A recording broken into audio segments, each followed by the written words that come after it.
মুখ্যমন্ত্রীর স্বপ্ন ব্লকে ব্লকে একটি করে আইটিআই। সেই লক্ষ্যেই অনেকটাই এগিয়েছে সরকার। 235-এর বেশি আইটিআই তৈরি হয়েছে এই কবছরে। শুধু তাই নয়, সময়ের সঙ্গে তাল মিলিয়ে চলছে প্রশিক্ষণ। বহুজাতিক সংস্থার সঙ্গে গাঁটছড়া বিশেষ প্রশিক্ষণেরও ব্যবস্থা করেছে সরকার। আর প্রশিক্ষণ শেষে কেউ বসে থাকছেন না, সকলেই কাজ পাচ্ছেন। ক্ষমতায় আসার পর থেকেই কারিগরি বিদ্যায় দক্ষতা বৃদ্ধির ওপর জোর দেন মুখ্যমন্ত্রী মমতা বন্দ্যোপাধ্যায়।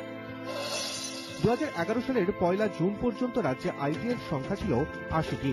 এর মধ্যে 52টি সরকারি এবং বাকি 28টি বেসরকারি। 2017 সালের ফেব্রুয়ারি মাসের পরিসংখ্যান অনুযায়ী আইটিআইয়ের সংখ্যা 235। এর মধ্যে 123টি সরকারি এবং 112টি বেসরকারি। 2011 সালে আইটিআইগুলিতে আসন সংখ্যা ছিল 17,636টি। এখন আইটিআইয়ে আসন সংখ্যা 66,000-এরও বেশি। আইটিআইয়ের এই কর্মকাণ্ডে শিক্ষার্থীদের দক্ষতা বাড়ানোও চলছে সময়ের সঙ্গে তাল মিলিয়ে। আগে যে ধরনের ট্রেনিং দেওয়া হতো আইটিআইগুলিতে, সময়ের সঙ্গে তাল মিলিয়ে তার থেকে উন্নত মানের ট্রেনিং এর ব্যবস্থা হয়েছে। জোর দেওয়া হচ্ছে হাতে কলমে আধুনিক প্রযুক্তির কাজ শেখার ওপর। কোর্সের মধ্যে যেমন অন্তর্ভুক্ত হয়েছে মোবাইল রিপেয়ারিং, তেমনি computer assembling, hardware maintenance, interior designing এরও কোর্স করানো হচ্ছে আইটিআইগুলিতে। বহুজাতিক সংস্থার সঙ্গে গাঁটছড়া বেঁধে মোট 15টি আইটিআই চলছে বিশেষ প্রশিক্ষণ। প্রধান লক্ষ্য আমাদের হচ্ছে যে বাজারে যে কাজ আছে ট্রেনিংটা তার উপরে নির্ভর করে দেওয়া। স্কিল ডেভেলপমেন্ট সেন্টার তৈরি করেছি আমরা কয়েকটি 15টি আইটিআইতে, যেমন মারুতি সুজুকি। তাদের সাথে আমরা বোঝাপড়া করলাম যে আমরা আমাদের জায়গা দেব, তোমরা সেটাকে সাজাবে যন্ত্রপাতি এনে, তোমাদের ফ্যাকাল্টি দেবে, আমরা তোমাদের সিলেবাস দেব এবং সেখান থেকে যারা পাশ করবে তোমরা তাদের অ্যাবজর্ব করে নেবে। এই যে সরকারিভাবে যেগুলো প্রায় ধূলিসাৎ হয়ে যাচ্ছে, সেইগুলোকে এইভাবে আমরা রিভাইভ করার চেষ্টা করছি।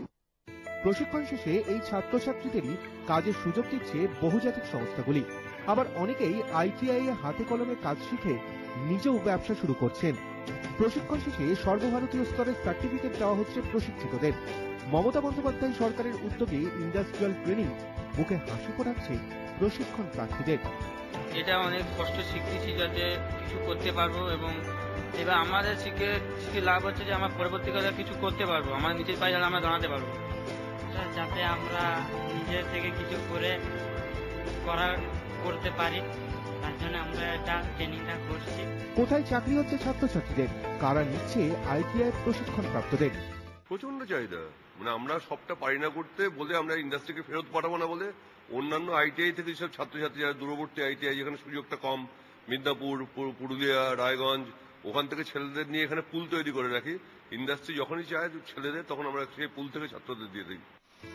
ক্ষুদ্র এবং মাঝারি শিল্পে রাজ্যের অগ্রগতি নজর কেড়েছে। প্রশিক্ষিতদের কাজের সুযোগ দিন দিন বাড়ছে। মুখ্যমন্ত্রীর স্বপ্ন ব্লকে ব্লকে একটি করে আইটিআই করে তোলা। সেই লক্ষ্যে এগোচ্ছে সরকার।